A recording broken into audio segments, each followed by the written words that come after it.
पूरे विश्व में अपना लोहा मना लिया। ना सिर्फ पूरे भारत की सेना ने बल्कि भारत के नेतृत्व में जो प्रधानमंत्री श्री नरेंद्र मोदी जी के नेतृत्व में जो सेनाओं का मनोबल रहा, पूरे विश्व में उस बात को माना कि नरेंद्र मोदी दुनिया के सबसे बड़े, विश्व के सबसे बड़े वर्ल्ड लीडर के रूप में है। वो क्यों है, उसकी बात करूंगा। मैं 2 मिनट का समय लूंगा। जब आप और हम, मेरी उम्र के जो व्यक्ति हैं, वो याद करो, जब बड़े हो रहे थे 83, 80, 85, 90 का दशक, जब देश में सब जगह उग्रवाद, चाहे पंजाब में उग्रवाद था, चाहे तमिलनाडु में लिट्टे का उग्रवाद रहा हो, चाहे गोरखा के नाम से गोरखा नेशनल लिबरेशन फ्रंट रहा हो, चाहे जम्मू कश्मीर रहा हो, चाहे माओवाद रहा हो, सब जगह हम देखते थे देश बड़ी अस्थिरता से गुजर रहा था। वाजपेयी जी आए तो उन्होंने इस पर काफी हद तक नियंत्रण किया। और देखिए, जब अपने मोदी साहब प्रधानमंत्री बने तो उसका कितना बड़ा असर रहा कि आज पूरा देश 10 साल में शांत है। कहीं आपको बम विस्फोट, कहीं उग्रवाद की घटना नहीं मिल रही। और हमें बड़ा गर्व होता है जब हमारे देश के गृह मंत्री अमित शाह जी कहते हैं कि 31 मार्च 2026 से नक्सलवाद, माओवाद भारत से खत्म हो जाएगा। और हम देख रहे हैं वो खत्म हो जाएगा। और साथ के साथ आप ये देखिए किस तरह विश्व के दूसरे देश भारत को ये मानने लगे कि भारत को पहले सॉफ्ट स्टेट कहा जाता था। क्या सॉफ्ट स्टेट के कोई भी कुछ कर जाए भारत रिएक्ट नहीं करता। पर 10 साल में मोदी जी के नेतृत्व में ये विचार बदला और ये पूरे दुनिया में अट गया। उसका सबसे उदाहरण ये कि जब उग्रवादियों का हमला पहलगाम में बढ़ा, जिसकी जितनी निंदा की जाए उतनी कम है।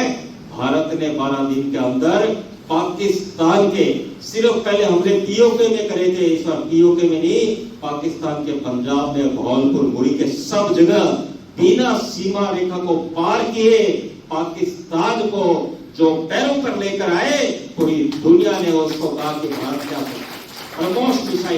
ब्रह्मोस मिसाइल ब्रह्मपुत्र नदी और मॉस्को नदी के नाम से भारत और रूस का एक ऐसा कॉम्बिनेशन रहा। और फिर भारत ने इसे स्वदेश में डेवलप किया। सेना बल की, भारत माता की, नरेंद्र मोदी की बहुत बहुत धन्यवाद। हुआ तो करारा जवाब है। अपन सब जानते हैं कि पाकिस्तान की एलओसी की उधर से पाकिस्तान के सैनिक लगातार गोलीबारी करते रहते थे। मुझे 2014 से पहले की घटना याद आती है। मैं बोलूंगा तो शायद आप सबके स्मृति पटल पर आ जाएगी। तो जम्मू कश्मीर में एलओसी के ऊपर पाकिस्तान के सैनिक भारत में आते हैं और भारत के 2 सैनिकों के सिर कलम करके ले जाते हैं। उनमें से एक सैनिक मथुरा के रहने वाले थे। जब भारत सरकार के कुछ नुमाइंदे उनके पास जाते हैं कि मुआवजे की राशि लेकर के, और उस वीरांगना से मिलते हैं, तो वीरांगना का जवाब होता है कि मुझे पैसा नहीं चाहिए, उस पाकिस्तानी का सिर लेके आ जाइए जिसने मेरे व्यक्ति का सिर कर दिया। 14 से पहले ऐसे किसी पाकिस्तानी का सिर नहीं आया। मुझे याद आता है कि 2014 में जून में अपनी सरकार 25 जून को बनी और 25 जून को बनने के बाद 15-20 दिन, महीने भर में जैसी आदत थी पाकिस्तान की, उन्होंने बॉर्डर के ऊपर गोलाबारी की। राजनाथ सिंह जी रक्षा मंत्री थे। राजनाथ सिंह जी बताते हैं कि जैसे ही गोलाबारी शुरू हुई, मैं सोने की तैयारी कर रहा था, अपने शयन कक्ष में जा रहा था, टीवी पर फ्लैश देखा। देखते ही मैंने कमांडर को फोन किया कि गोलाबारी हुई है। तो हमने क्या किया?